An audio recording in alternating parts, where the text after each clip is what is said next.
এই গল্পটি সম্পূর্ণরূপে কাল্পনিক ঘটনা নির্ভর, যা শুধুমাত্র বিনোদনের জন্য নির্মিত।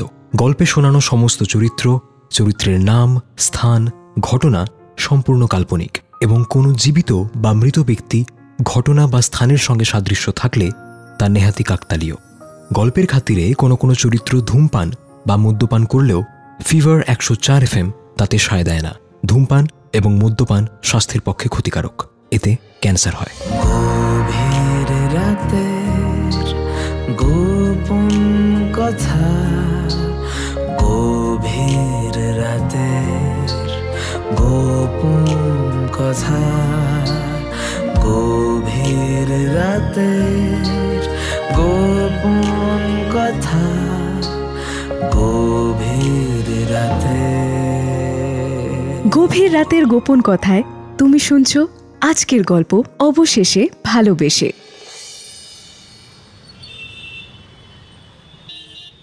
কলকাতার রাস্তায় তখন সবে সন্ধ্যা নেমেছে। গড়িয়াহাট মার্কেট থেকে ফেরার পথে অর্ণব ভাবছিল আজ রাতে কি রান্না করবে। ব্যাচেলার লাইফ মানেই তো এই দৈনন্দিন সমস্যা, কালকে কি খাবো, সকালে কি খাবো, রাতে কি খাবো। রোজ বাড়ি এসে রান্নাবান্না করতে একদম ভালো লাগে না অর্ণবের। তাই বাড়ি এসে ডালে ভাতে কিছু একটা চাপিয়ে খেয়ে শুয়ে পড়ে। আর আমিষ বলতে ডিম ভাজা। একবার রান্নার লোকও রেখেছিল, সেই লোক বানাতো পাকিস্তানের মানচিত্রের মতো রুটি, আর সেঁকে দেওয়ায় তার ছিল অগাধ আপত্তি। শেষে ওই আপনা হাত জগন্নাথ। 30 পেরিয়ে গেছে বয়স, এখনও বিয়ে করেনিও। কলেজ থেকে বাড়ি, বাড়ি থেকে কলেজ, আর তার মাঝে রান্না বান্না, ঘরের কাজ, টুকিটাকি। এর মধ্যে কোনো রমণী ঠিক অর্ণব মুনির ধ্যান ভাঙাতে পারেননি। মা ঠিকই বলে হয়তো, যাদবপুর বিশ্ববিদ্যালয়ে ইংরেজি সাহিত্যের অধ্যাপক সে। বই আর গান ছাড়া জীবনে আর কিছু নেই বললেই চলে। সারাদিন কলেজ করে ফ্ল্যাটে ফিরে চাবি ঘোরাতে ঘোরাতে উপরে উঠছিল, এমন সময় শুনতে পেল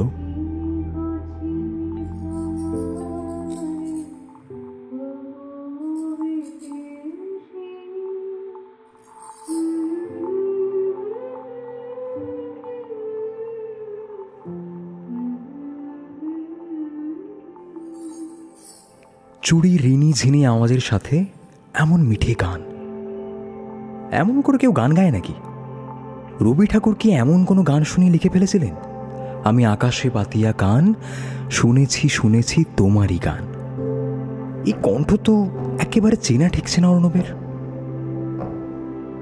সিঁড়ি দিয়ে আস্তে আস্তে শব্দের উৎস সন্ধানে উঠতে লাগলো অর্ণব।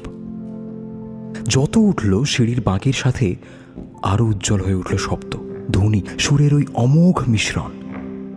হয়তো আরো নিঃশব্দে আসা উচিত ছিল তার, কারণ ওর পায়ের আওয়াজে গানটা বন্ধ হয়ে গেল।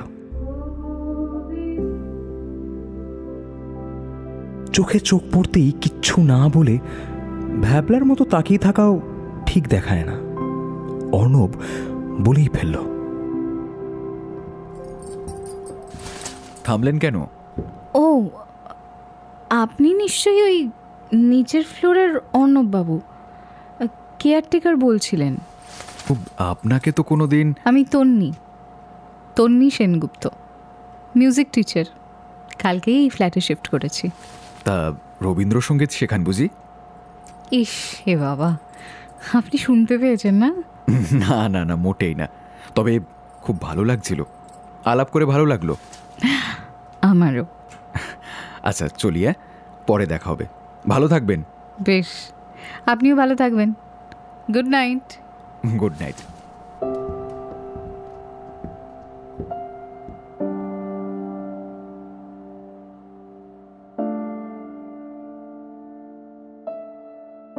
তারপর কেটে গেল সপ্তাহখানেক। প্রতিদিন সকালে বেরোবার সময় আর সন্ধেয় ফেরার সময় তন্নির ফ্ল্যাট থেকে গানের সুর ভেসে আসত, আর অর্ণব শুনত মন্ত্রমুগ্ধের মতো। কখনো রবীন্দ্রসঙ্গীত, কখনো নজরুল গীতি, কখনো আবার ক্লাসিক্যাল। একদিন রাত 10টার দিকে ডিনারটা বেড়ে বসতেই যাবে এমন সময়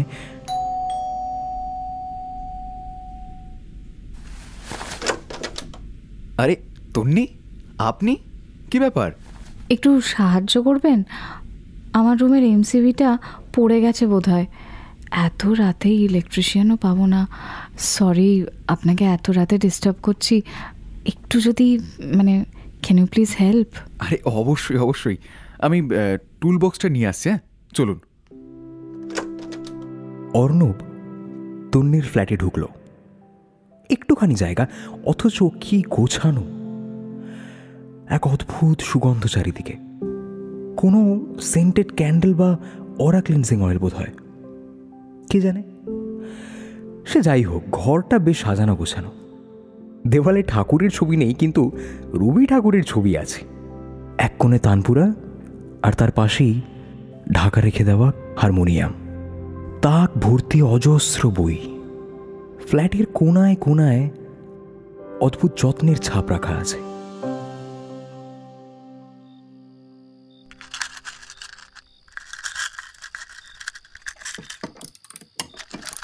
এর আগের ফ্ল্যাটে একদিন হয়েছিল এমন। অনেক হাতে পায়ে ধরে ইলেকট্রিশিয়ানকে রাজি করিয়েছিলাম। আপনার সাথে লোডশেডিংয়ের বহু পুরনো সম্পর্ক দেখছি। তা ভালো তো, লোডশেডিং তো সুন্দর।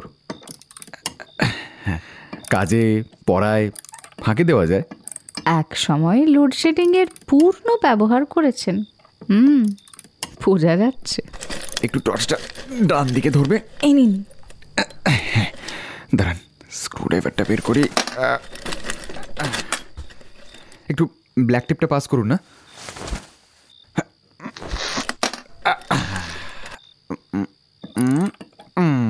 ব্যাস, এই যে এবার সুইচটা দিন দেখি। ও দাঁড়ান দাঁড়ান দাঁড়ান, এখন না, আমি বললে।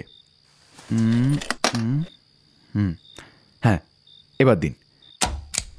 এই তো, উফ বাবা, এসে গেছে। কি বলে যে থ্যাংক ইউ বলি। কফি খাবেন তো? একটু করি। ব্ল্যাক কিন্তু উইদাউট সুগার। আমারও তাই। দাঁড়ান, এক্ষুনি আনছি, বসুন না।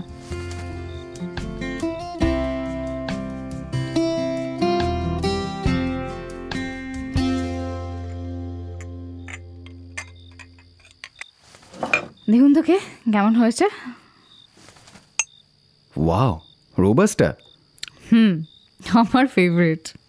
এই থ্যাঙ্কস এ লট অর্ণব। রাতের বেলা প্রতিবেশীকে এভাবে বিরক্ত করলাম, নেহাতি নিরুপায় হয়ে, বুঝলেন তো। কফিটা কিন্তু দারুণ হয়েছে।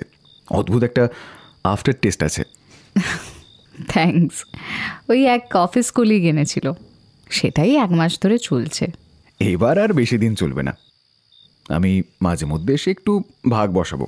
আরে না না, ভাগ বসানোর আর কি। তো আপনার বইয়ের কালেকশন তো দেখছি চমৎকার। আপনিও পড়েন বুঝি? পড়ি, পড়াই, দুই। যাদবপুরে ইংরেজি সাহিত্যের অধ্যাপক। সত্যি? এটা তো জানতাম না। তাহলে তো আপনি রীতিমতো সাহিত্যপ্রেমী। তা প্রেম না করলে পড়াবো কি করে? সাহিত্য আর কি। ভালো বলেছেন।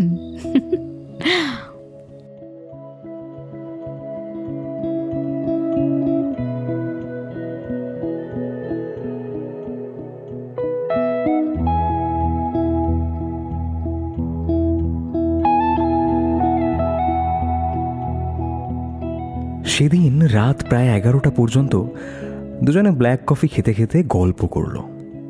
সাহিত্য, সঙ্গীত, জীবন, কত কিছু নিয়েই না আলোচনা হলো। ফিরে কফি খেয়ে আফটার টেস্টের ঠেলায় আর ডিনারটা মুখে রুচল না অর্ণবের। তাই খাবারের ঠাঁই হলো ফ্রিজের শীতে কম্বল বর্জিত অবস্থায়। তারপর থেকে প্রায় দেখা হতে লাগলো ওদের। কখনো সকালে সিঁড়ি দিয়ে নামার সময়, কখনো সন্ধ্যায় বাজার থেকে ফেরার পথে। কথা হতো, গান হতো, হাসি হতো, আর এক অদ্ভুত মুগ্ধতা যে দুজনের চোখে খেলা করে যেত, সেটা বোধ হয় ওরা আর ব্রহ্মা ছাড়া কেউ জানেন না। এই বাই দ্য ওয়ে, দেখেছেন কথায় কথায় যে গল্পে আরও একজন ক্যারেক্টার আছে, তার নামটাই বলতে ভুলে গেছি।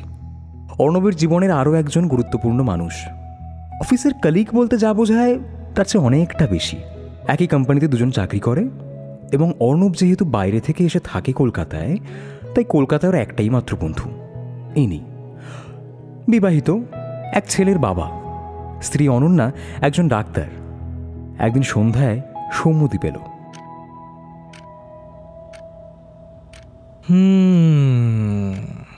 কি হুম?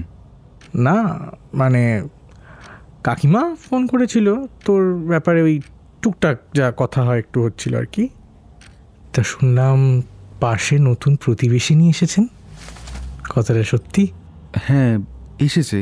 তো তো কি হয়েছে, মানে ওরকমভাবে হাসছিস কেন? বাহ বাহ, তা কি করেন তিনি? গান শেখান, রবীন্দ্রসঙ্গীত। বাহ বাহ বাহ বাহ, শিক্ষিকা। আর কি কি জানিস ওনার ব্যাপারে? না আর কিছু জানি না। কেন এত আনকা প্রশ্ন করছিস কেন বলতো তুই? হাবভাব ভালো ঠেকছে না কিন্তু তোর। না কিছু না, ওই কাকিমা আবার ফোন করেছিল আরেকবার, দ্বিতীয়বার। ওটা তোর বিয়ের ব্যাপারে কয়েকটা টুকটাক কথা হচ্ছিল আর কি। ও তার মানে তুই মায়ের স্পাই হয়ে খবর নিতে এসেছিস, তাই তো? হ্যাঁ তাই। এবার একটা বিয়ে কর না।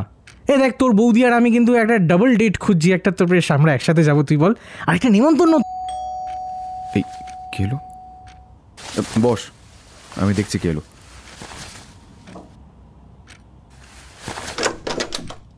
ডিস্টার্ব করলাম বোধ হয় না, পরে আসবো? এই বাবা, না না, আসুন আসুন আসুন। আচ্ছা আলাপ করিয়ে দিই। ও হলো আমার বন্ধু সৌম্যদীপ। নমস্কার নমস্কার, আসুন না আসুন। নমস্কার, আমি তন্নি। জানি জানি, ওপরের ফ্ল্যাটে থাকেন, গান শেখান, রবীন্দ্রসঙ্গীত। অর্ণব সব বলেছে। ও চুপ কর না। ও আচ্ছা ঠিক আছে অর্ণব, আমি আসি তাহলে। হ্যাঁ না না, কিছু বলতে এসেছিলেন তো আপনি, বলুন না। আসলে আজ আমার কাছে একজন ছাত্রী আসবে প্রথমবার। মেয়েটার মা বাবা দুজনেই কাজ করেন, বুঝলেন তো, তাই মেয়েটাকে একা পাঠাবেন। কিন্তু আমি ভাবছিলাম আপনাকে যদি একটু বলে রাখি আর কি, আজকে ওকে 9:30 নাগাদ, মানে ক্লাসের শেষে একটু বাড়ির কাছে ড্রপ করে দিতে পারবেন? মানে যদি আপনার কোনো অসুবিধে না থাকে, কাছেই বাড়ি। হ্যাঁ, এতে আবার প্রশ্ন করার কি আছে? আরে ও তো ফ্রি বসে আছে। এই অর্ণব, তুই ফ্রি তো নাকি এখন? হ্যাঁ ফ্রি, অবশ্যই ফ্রি। আপনি ডাকবেন আমাকে পড়ানো হয়ে গেলে? থ্যাঙ্কস, মানে থ্যাঙ্কস আ লট। আরে এসব আবার কেন, ওয়েলকাম ওয়েলকাম। আসি। হ্যাঁ হ্যাঁ, টাটা, সাবধানে থাকবেন ম্যাডাম। বাই, দেখা হচ্ছে। আসি আসি।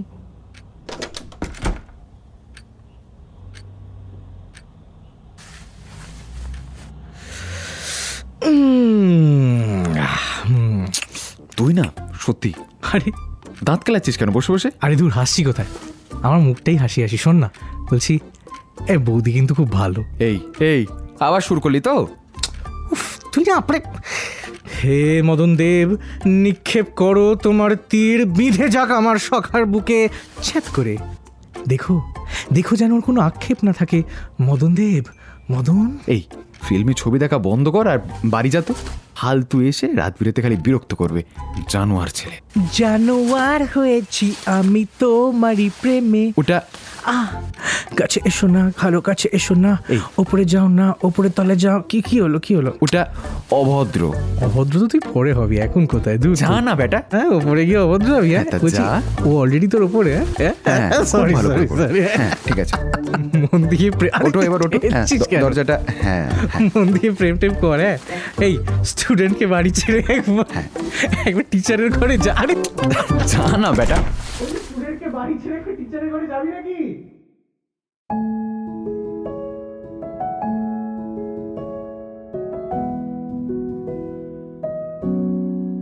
মাস কয়েক কেটে গেল। অর্ণব বুঝতে পারছিল তন্নির প্রতি তার মনের অনুভূতি বদলাচ্ছে। এটা শুধু বন্ধুত্ব নয়, তার চেয়েও গভীর কিছু। কিন্তু বলবে কি করে? এই এক অদ্ভুত বয়স, জানেন তো। নতুন করে চাকরি শুরু করা যায়, নতুন ক্যারিয়ার অপশান খোঁজা যায়, কিন্তু নতুন সম্পর্ক আবার কি শুরু করা যায় নতুন করে? শহরটার কত দিন শত শত ভগ্ন হৃদয়ের স্তূপ বয়ে বেড়াবে। এমন সময় একদিন তন্নির বাবা এলেন কলকাতায়। বাপে মেয়ে মিলে খোশ গল্প চলছিল। এমন সময়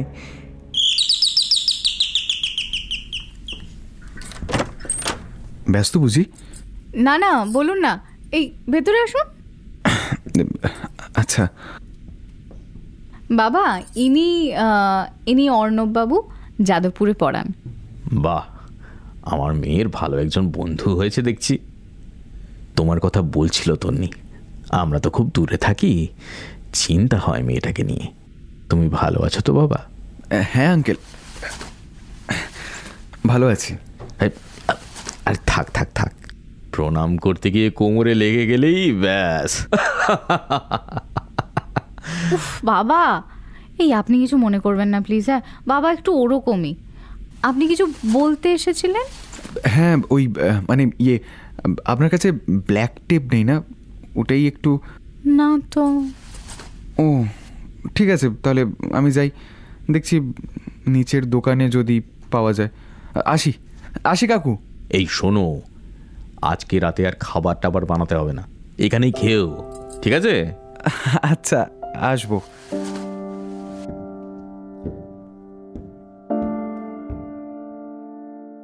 নিমন্ত্রণ আর আমন্ত্রণের মধ্যে ঢের তফাৎ।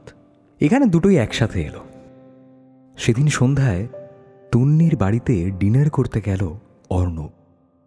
ডোরবেল প্রেস করতেই দরজাটা আস্তে আস্তে খুলল, এবং খুলেই অর্ণব দেখল অসাধারণ অথচ খুব সিম্পল একটা গোলাপি কুর্তিতে এক অসাধারণ সুন্দরী রমণী। কই না তো, এ তো স্বয়ং তন্নি। দেখে অবাক হয়ে কিছুক্ষণ তাকালো অর্ণব। এই ঘোর যেন কাটছেই না। মুগ্ধতায় দু চোখের পাতা জুড়তেই পারল না অর্ণব। কি হলো, দাঁড়িয়ে কি দেখছেন? ভেতরে আসুন। হ্যাঁ, আর এটা নিন। এটা কার জন্য? এটা আঙ্কেলের জন্য না, মানে তোমার না, মানে আপনার জন্য, মানে এই মানে সরি, মানে দুজনেরই জন্য। থাক হয়েছে, আপনি ভেতরে আসুন। হ্যাঁ আসছি।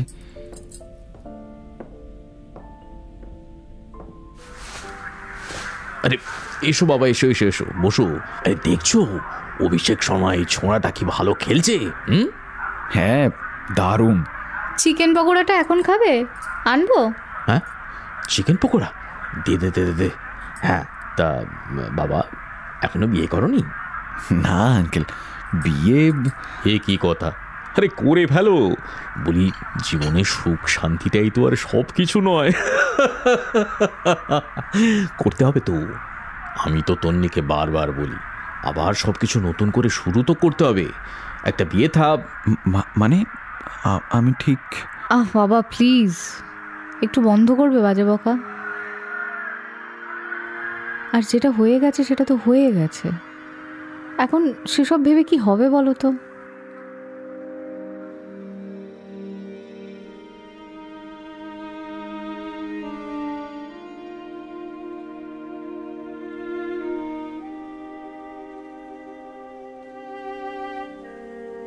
সেদিন ওই ড্রয়িং রুমে একটা চাপা হাওয়া বইছিল, একটু অস্বস্তিকর সিচুয়েশন তৈরি হয়েছিল।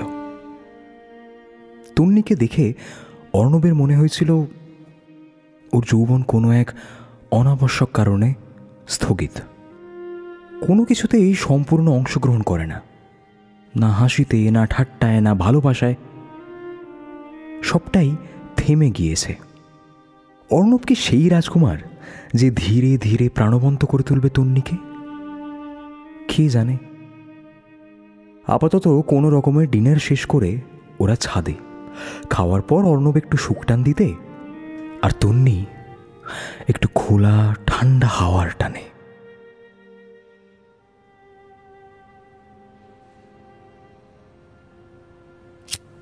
আপনাদের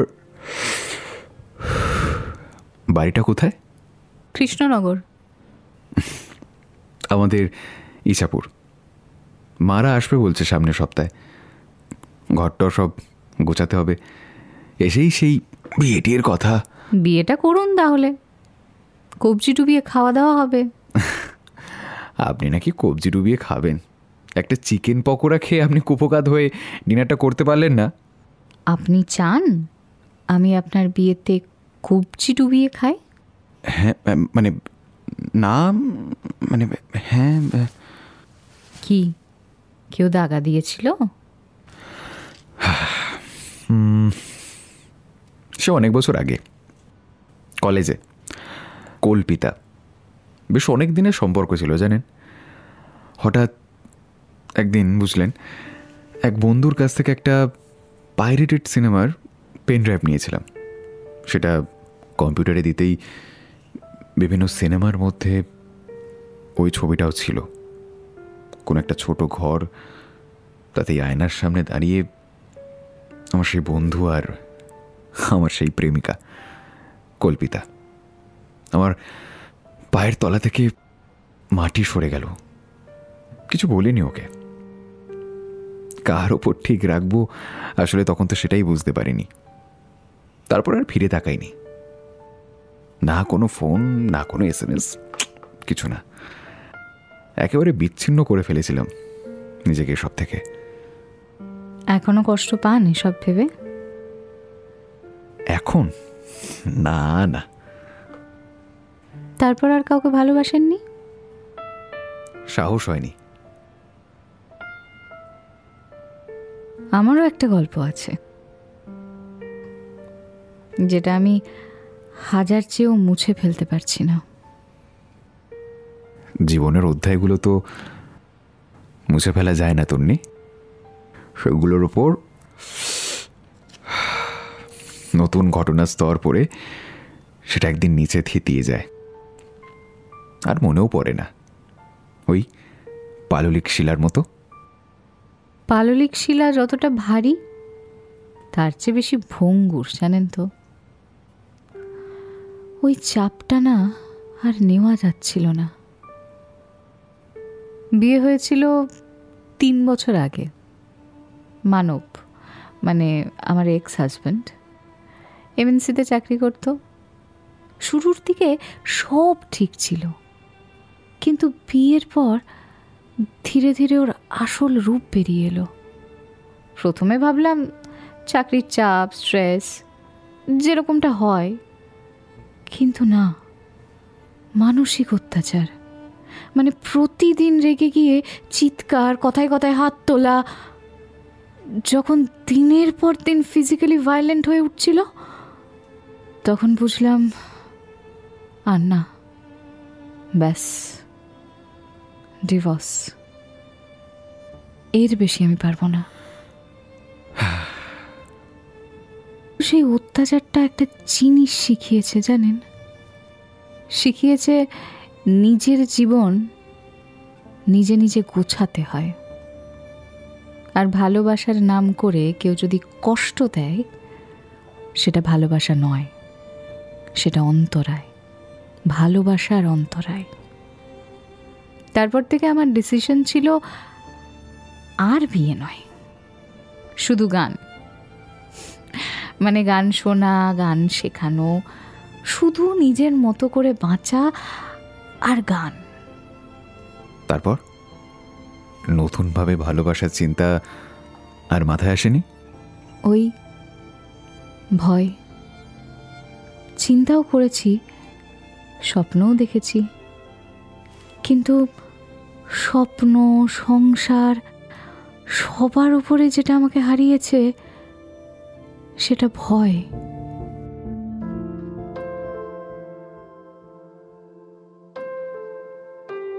ছাদের সেই রাতে দুজনের কথা হওয়ার পর থেকে যেন দুনিয়াটা পাল্টে গেল অর্ণবের। অর্ণব আর তুন্নি প্রতিদিন দেখা করত, গল্প করত, ওই ব্ল্যাক কফিও খেত। একটা এমন সময় এলো যখন তুন্নিকে ছাড়া এক মুহূর্ত কাটাতে পারছিল না অর্ণব। ওকে ছাড়া থাকতে পারছিল না অর্ণব।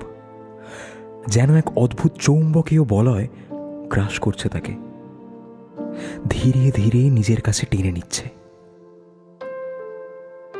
এক রাতে বাইরে অনেক ঝড় বৃষ্টি চলছে। অর্ণব কোনো মতে ডোরবেলটা প্রেস করল।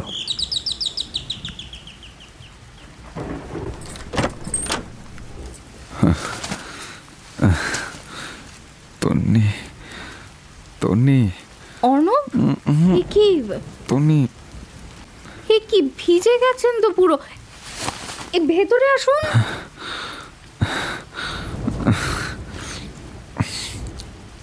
এ কি হাঁপাচ্ছেন কেন? এই আপনি আপনি ড্রিঙ্ক করেছেন অর্ণব? নয়তো আপনার সামনে দাঁড়ানোর সাহসটা পেতাম না। অর্ণব, আপনি ঠিক আছেন? আপনি ঠিক আছেন তো? ঠিক আছে, বসুন, বসুন, এখানে বসুন। হ্যাঁ হ্যাঁ, এবার বলুন কি হয়েছে, বলুন আমাকে। ঠিক আছে, আপনি ভয় পান তাই না? ভয় পাই বলতে? নতুন করে সম্পর্কে যেতে তুমি ভয় পাও তো তন্নি? হ্যাঁ, মানে সে তো পাই। আমিও ভয় পাই। কিসের ভয়? তোমাকে হারানোর। তুমি ঠিক আছো? না না, আমি ঠিক নেই। তোমাকে ছাড়া আমার দিন কাটে না। তোমার গান না শুনলে আমার গোটা দিনটাই বৃথা মনে হয়। তোমাকে এক ঝলক না দেখতে পেলে মনে হয় একটা আস্ত সুপারনোভা এক্সপ্লোশন হচ্ছে মাথার মধ্যে। মনে হয় যেন ডার্ক এনার্জি আমার মাথার ইউনিভার্সটাকে একেবারে টেনে টেনে ছিঁড়ে নেবে। ইংলিশ লিটারেচার থেকে ফিজিক্সে শিফট করবেন ভাবছেন? কি তুমি বুঝতে পারছো? আমি এই যে মাস্টার মশাই, একটু শান্ত হও। কি চাইছো সহজ করে বলো তো দেখি। সহজ। প্রতিদিন সকালে তোমার সাথে দেখা না হলে আমার মনটা খুব আনচান করে। আমার আগে অনেক ভুল হয়েছে তন্নি, অনেক ভয় আছে আমার মনের ভেতর, কিন্তু আমি এটুকু বুঝেছি তোমাকে ছাড়া জীবনটা অর্থহীন হয়ে যাচ্ছে। আমার প্রত্যেকটা সকাল, বিকেল, দুপুর, রাত আমি তোমার গান শুনতে চাই। আমি তোমার সাথেই কাটাতে চাই। আমি তোমাকে ভালোবাসি তন্নি। রোজ দেখা হয়, গান শোনা হয়, এটা তো অভ্যেস। এটাতে ভালোবাসা কই? অভ্যেস থেকেই আসে নির্ভরতা। তোমাকে ভালোবাসতে গেলে আমার তো তোমার উপরে নির্ভর করতে হয় না তন্নি, এটা অভ্যেস। নির্ভরতাই তো ভালোবাসার আর এক উপমা তন্নি। বলো না, বলো। আমি জানি আমি একটু পাগলামি করছি। পাগলামিটাও তো ভালোবাসার আরেকটা উপমা, তাই না? তাহলে এই পাগলটার উপর কি একটাবার নির্ভর করা যায় তন্নি? যায়।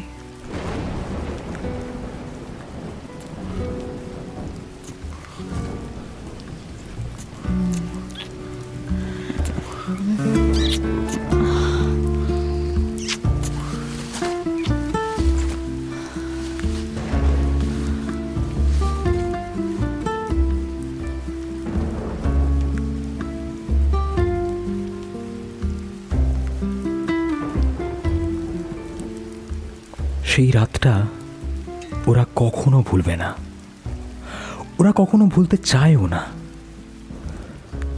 বাইরে প্রবল বাদলের গরজ, আর ভিতরে দুটো শরীর, দুটো মন, আর সব শেষে দুটো চোখ একেবারে পরস্পরের সমান্তরাল হয়ে যায়, অথচ একে অপরকে অদ্ভুতভাবে ছেদ করে। কোনো গণিতজ্ঞ এই বিষয়ের সঠিক ব্যাখ্যা দিতে পারবেন কিনা জানা নেই, তবে মদনদেব যে তীর প্রক্ষেপ করেছেন একেবারে যথাস্থানে, সে বিষয়ে কারোর কোনো আক্ষেপ থাকার কথা নয়। এখানেই তো রবীন্দ্রনাথ আর বাদশায়ন এক হয়ে গেলেন।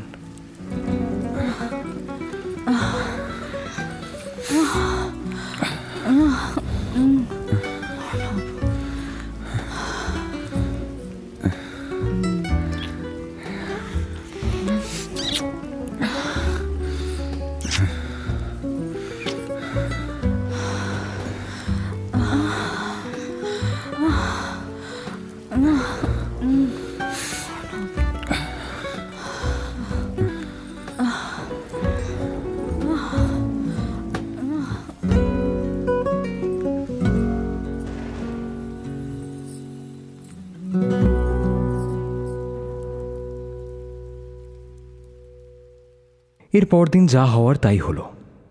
তন্নি নিজের বাবাকে জানালো, আর সাথে অর্ণব। দুজনের বাড়ির লোকই প্রবল আগ্রহী। অর্ণবের বাবা মা আজ এসেছেন কলকাতা, কদিন থাকবেনও। আর সেই সুবাদে তন্নির বাড়িতেও কথা বলার কাজটাও তারা সেরে যাবেন। আচ্ছা দাদা, দেখুন সবই তো জানা কথা, আজকালকার ছেলে মেয়েদের নিজেদের পছন্দটাই ভালো। আমরা বাবা অত খুঁজতে টুচতে পারবো না, কি বলো? তাই যখন বাবান বললো তখন আর দেরি করলাম না, চলেই এলাম। ভালোই করেছেন, ওর পছন্দ হলেই হবে, আমার কিছু বলার নেই। তবে একটা জিনিস আপনাদের বলে রাখা দরকার, তন্নি খুব ভালো মেয়ে, ভালো গান গায়, সবার সাথে মিশতে পারে। মানে আন্টি, আমি আমি ডিভোর্সি। হ্যাঁ, সে কি গো, বাবান তো এসব। তুই এই খবরটা আমাদেরকে জানাবি না? তুই আর ঘরে কতক্ষণ থাকিস? হ্যাঁ, সারাদিন তো কলেজে। চারটে মানুষের সাথে মিশলে বুঝতিস এসব ডাইভোর্স হওয়া মেয়ে। দেখুন ম্যাডাম, আপনার ছেলের সঙ্গে যদি আমার মেয়ের বিয়ে দিতে না চান, দেবেন না, কিন্তু এইভাবে এই সব কথাবার্তা প্লিজ বলবেন না। দেখুন দাদা, আমাদের একটা মাত্র ছেলে, সেই ছেলের বিয়ে আমরা নিশ্চয়ই দেব, হই হই করেই দেব। বুঝতেই পারছেন, একটা পাড়া প্রতিবেশী বলে তো ব্যাপার আছে নাকি, সবাইকে নিয়ে মানিয়ে গুনিয়ে তো চলতে হয়। বাবা, তোমার বসার হলে বসো, আমি উঠছি। তন্নি প্লিজ বসো। অর্ণব, তোমার মা এভাবে অপমান করতে পারেন না।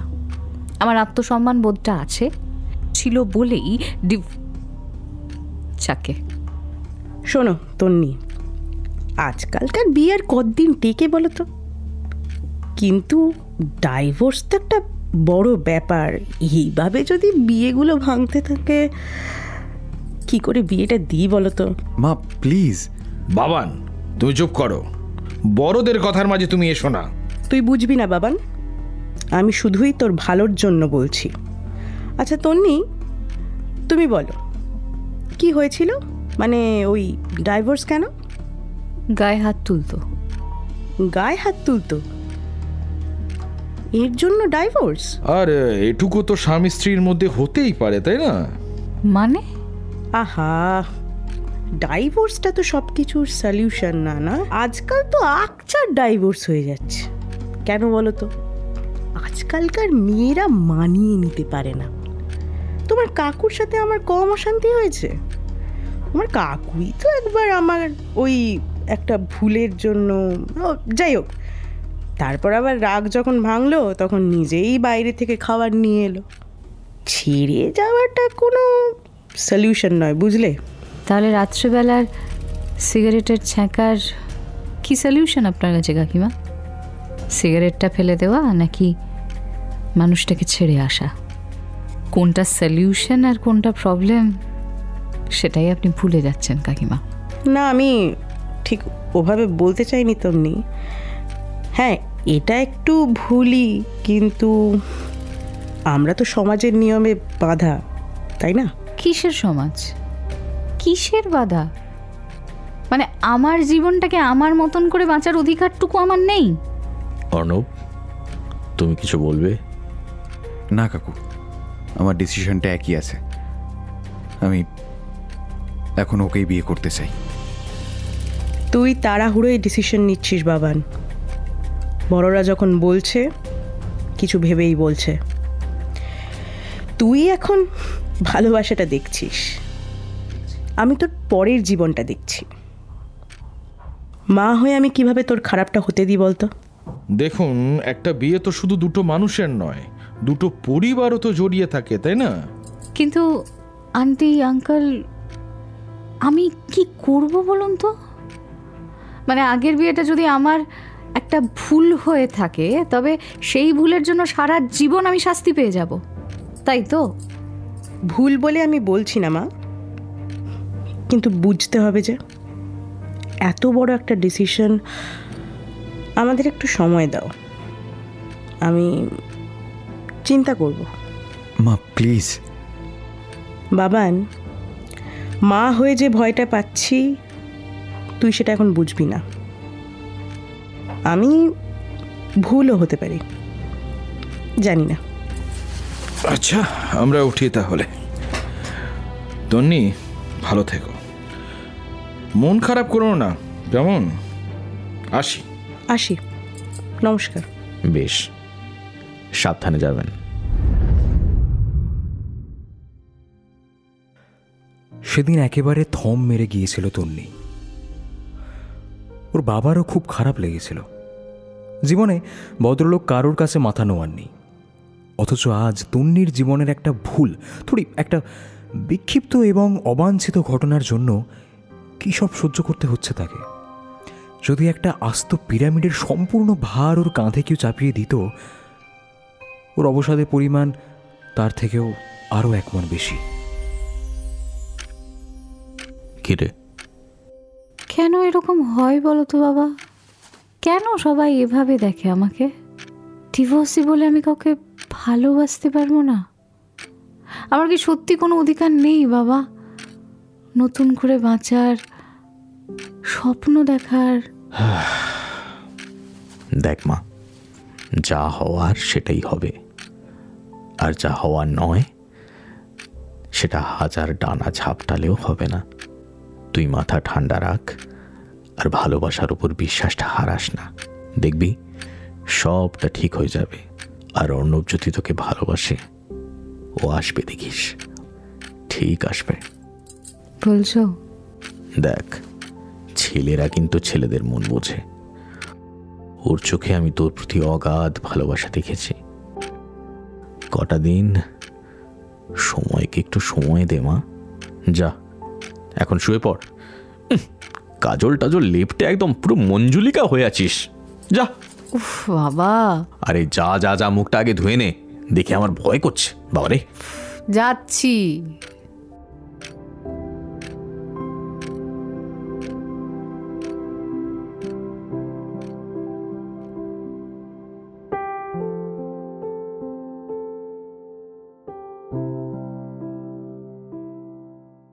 এরপর কেটে গেল আরও 2 সপ্তাহ।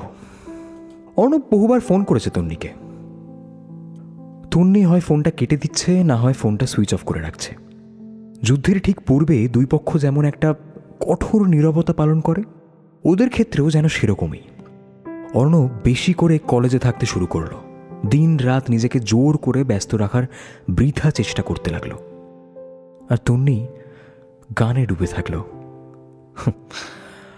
আজ সারাদিনে 18 বার কল করে ব্যর্থ হওয়ার পর আজকের 19তম কলটা করেই ফেলল অর্ণব।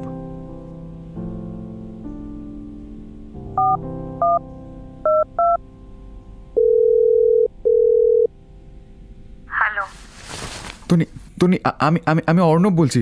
প্লিজ প্লিজ তুমি ফোনটা কেটো না, প্লিজ প্লিজ। আর কি চাই তোমার? দেখো, যা হয়েছে তা একেবারেই ঠিক হয়নি। আমি আমার মার হয়ে আমি ক্ষমা চাইছি। একবার বোঝার চেষ্টা করো। আমরা আবার বিষয়টা ভেবে সবটা ঠিক করে নিতে পারি তন্নি। একটা বার ভেবে দেখো তুমি। করতেই পারি, তবে তার আগে একটা কাজ আছে। রাখছি। Hello, hello, hello.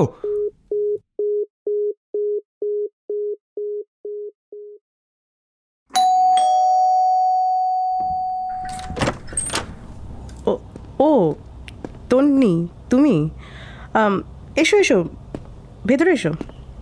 অর্ণব তো বাড়িতে নেই। হ্যাঁ জানি, কলেজে। আমি ওর সাথে দেখা করতে আসিনি। তাহলে এটা এখানে রাখি। বাবা, এসব কি?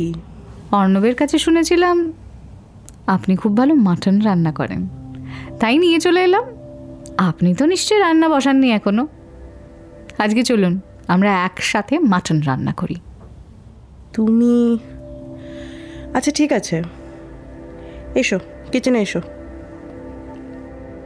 কাকুকে দেখছি না তো। ও তোমার কাকু? ওর এক কলিগের বাড়ি গেছেন, এখানে একা মন টিকছে না। ও, তুমি পেঁয়াজ কাটতে পারবে? হ্যাঁ দিন না, এই তো। ছুরিটা ওই ওই দিকে রাখা আছে, একবার দেখো তো। কোথায়? হ্যাঁ তোমার ওই বাঁদিকে বাঁদিকে। এই তো, পেয়েছি পেয়েছি পেয়েছি।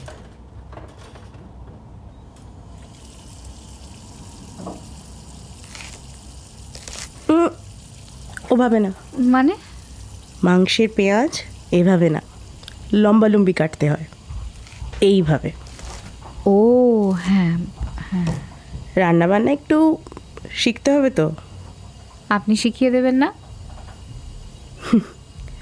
তুমি ঠিক শিখে যাবে। এ নাও, বাকিটা তুমি কাটো। প্রয়োজনে সবই নিজেকে শিখতে হয়, বুঝলে? এই যেমন অনেকে কুকারে মাটন করে, আমার কুকারে মাংস করতে একদম ভালো লাগে না। বরং কড়াইতে অল্প আঁচে আস্তে আস্তে অনেকক্ষণ ধরে কষাতে হয়। পেঁয়াজটা গলবে, রং পাল্টাবে, তখনই তো স্বাদটা সবচেয়ে ভালোবাসে, তাই না? হ্যাঁ, ঠিক সম্পর্কের মতো, আস্তে আস্তে। কি মানে বিষয়টা ঠিক সম্পর্কের মতো, তাই না? তাড়াহুড়ো করলেই যত ঝামেলা। তাড়াহুড়োই যে কোনো ডিসিশন নেওয়াই খুবই ভুল। আরাম করে কড়াইতে করলে সব ভালো করে মিশে যায়। এমনই তো সম্পর্ক, তাই না?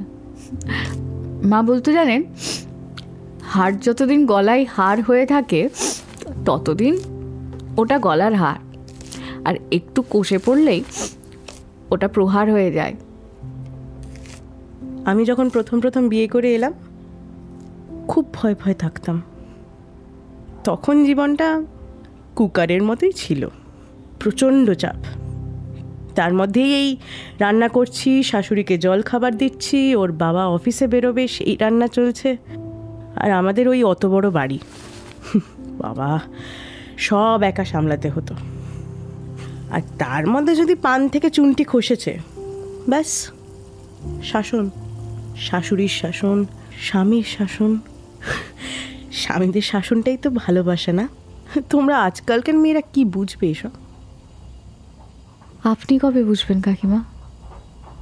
স্বামী স্ত্রীর সম্পর্কে স্ত্রীকে শাসন করাটা ভালোবাসা নয় কাকিমা, এটা ভুল। মানে ইট ইজ নট ওকে। কোনো ইম্পর্ট্যান্ট ডিসিশন স্ত্রীকে না নিতে দেওয়া ইজ নট ওকে। রাগের মাথায় সিগারেটের ছ্যাঁকা বা গায়ে হাত তুলে সেদিনের দিনের বাইরে থেকে এনে বুঝিয়ে দেওয়া this is normal is not okay কাকিমা। আর এটা আমার জন্য কোনো দিন ওকে ছিল না কাকিমা। আমরা আর কত মানিয়ে নেব বলুন তো?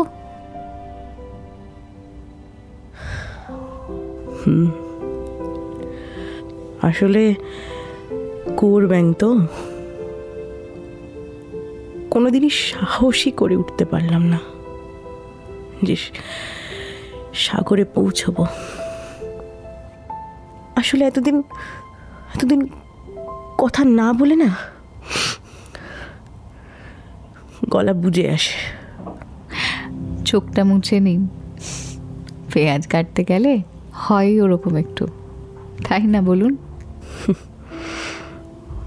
অর্ণবের চোখে না আমি বিশ্বাস দেখেছি কাকিমা, তাই মনে হয়েছে জীবনের এই বাকি অংশটুকু ওর সাথে ঠিক কাটাতে পারবো। আমি জানি আপনার ভয় আছে, সোসাইটি কি বলবে। কেউ কিছু বলবে না আর। মানে আমি জানি আমি ভুল ভেবেছিলাম।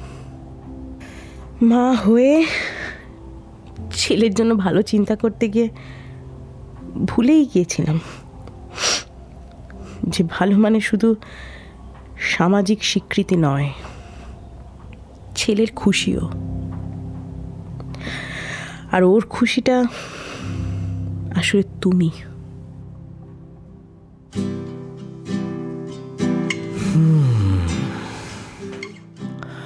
একটা গন্ধ পাচ্ছেন?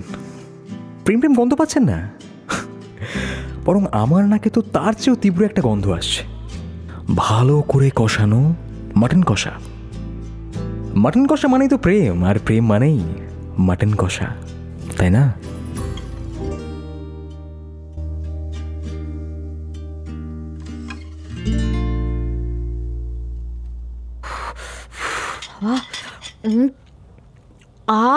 উফ, ফাটাফাটি হয়েছে কাকিমা।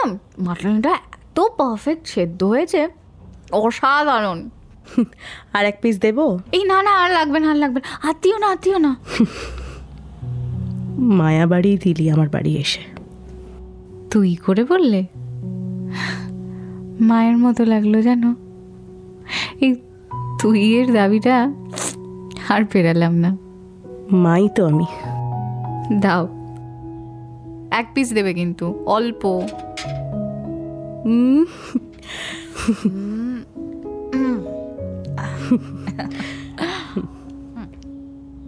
আজ বাড়ি যাচ্ছি কাকিমা, বিকেলবেলা ট্রেন আছে, কৃষ্ণনগর ফিরছি।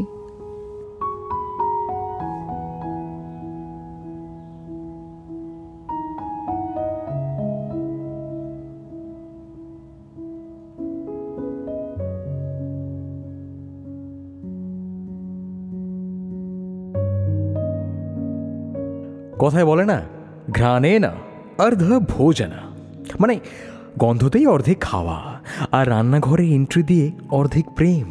গুরু, এই হচ্ছে সিম্পল হিসেব। হ্যাঁ, কিন্তু রান্নায় সর্ষের তেলটা খাঁটি কিনা সেটা বড় কথা নয়। বড় কথা হলো প্রেমটা খাঁটি কিনা, আর এক্ষেত্রে প্রেমটা 100% খাঁটি। তন্নি বেরিয়ে যাওয়ার অনেক পরে যথাসময়ে অর্ণব বাড়িতে ঢুকলো। ওর বাবাও ফিরেছেন। এখন পুরো ফ্যামিলি ডাইনিং টেবিলে।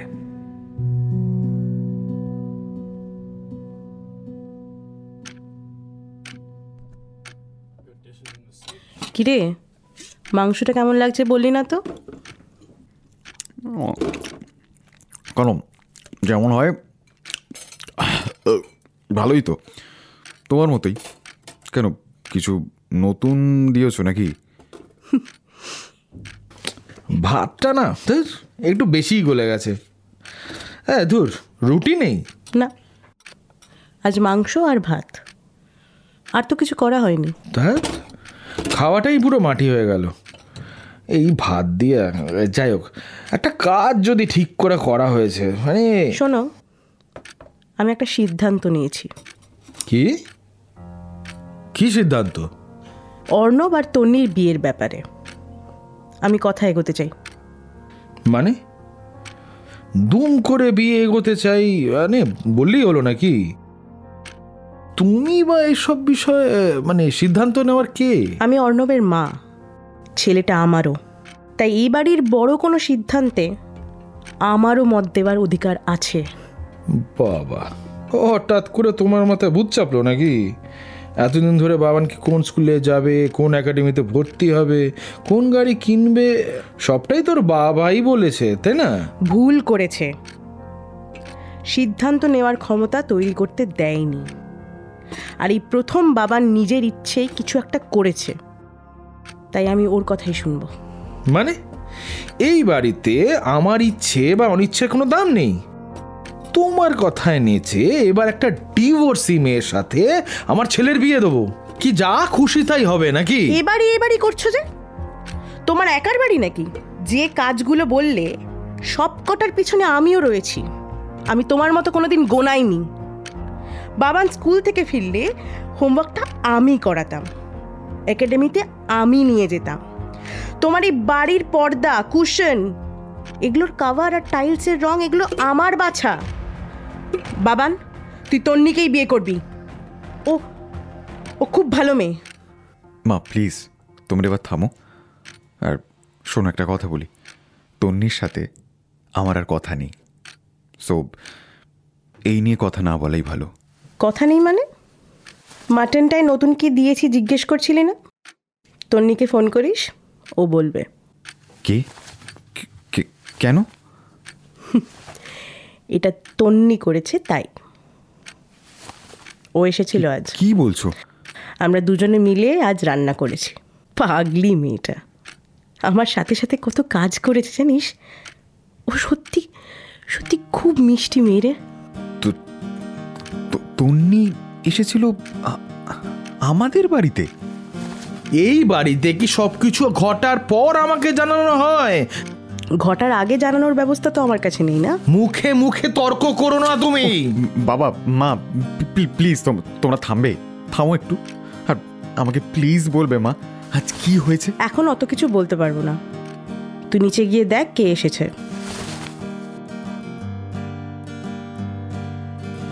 আপনি পুরাণ বলুন বা পুরানো মানে ইতিহাস বলুন, সবাই সাক্ষী আছে। যতবার বড় কোনো যুদ্ধ হয়েছে, যুগে যুগে অর্জুনকে বাঁচানোর জন্য আগমন ঘটেছে একজন বাসুদেবের। উপদেশ দিয়ে ড্রাইভারি করে এই বেস্টিদের প্রাণ ওষ্ঠাগত হয়েছে। বদলানোর মধ্যে যুগে যুগে শুধু যানবাহনটা বদলে গেছে, স্পিরিটটা একই আছে। নিচে স্কুটি নিয়ে দাঁড়িয়ে আছে স্বয়ং সৌম্যদীপ। लगता है अब अच्छे दिन आ गए हैं। হিরোইনের সাথে দেখা করতে হবে তো, চলুন গাড়িতে উঠি।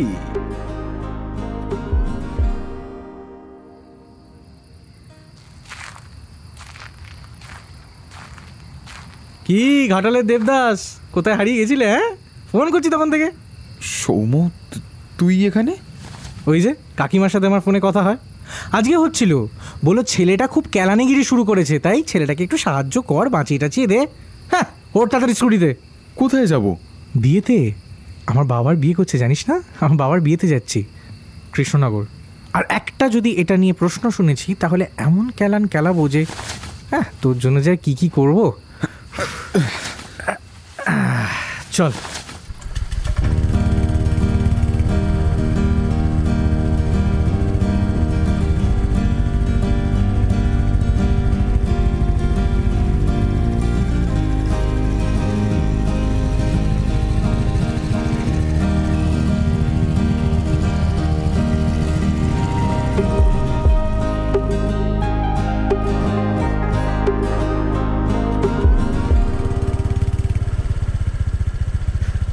বাবারে, কিয়াতলা থেকে কৃষ্ণনগর স্কুটি করে বোধহয় প্রেম করলেই সম্ভব।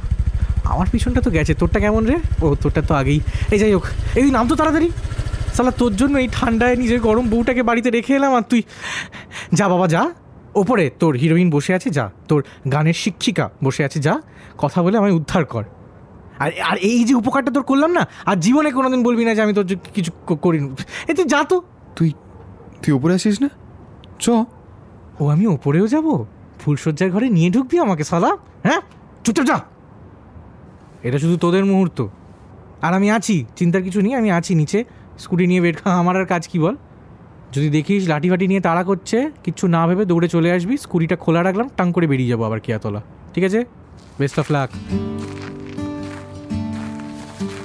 দেখুন, গল্পটা আমরা ক্লিশে দিয়ে ভরাবো না। হ্যাঁ, মানে সিঁড়ি ফিড়ি দিয়ে উঠে অন্ধকারে চমকে যাবে, না না, ওটা ডান অ্যান্ড ডাস্টেড। আসলে কি বলুন তো, সবচেয়ে বড় ক্লিশে তো প্রেম। তার মধ্যেই রোজ রোজ নতুন আঙ্গিক, নতুন গল্প। তাই ওই মাধ্যমিকে ছিল না টু দ্য পয়েন্ট আনসার, সেরকম এখন আমরা সোজা সাবজেক্টে। তন্নি, তুমি যা করলে আমি আমি কখনো ভাবিনি। শোনো অর্ণব, আমি জানি আমার অতীত নিয়ে অনেকের অনেক কথা থাকবে, কিন্তু আমি তো আর আমার অতীত পাল্টে দিতে পারবো না। আমি শুধু ভবিষ্যৎটা সুন্দর করতে পারি, আর সেই ভবিষ্যতে তুমি থাকবে। তাহলে এই কি শোনো, অনু ওঠো, কি হচ্ছে এটা? না না না না না, এভাবেই বলতে হয়। তুমি তন্নি, উইল ইউ ম্যারি মি? পাগল ছেলে, এই ওঠো আগে, ওঠো, তোমার হাঁটতে লাগবে। ওঠো ওঠো অর্ণব, ওঠো। না, তুমি তুমি উত্তর দাও আগে। হ্যাঁ হ্যাঁ হ্যাঁ, 1000 বার হ্যাঁ। I will marry you Arnab Munshi. তোমার সাথে সারা জীবন আমি কাটাতে চাই। মাটন কষার দিব্যি।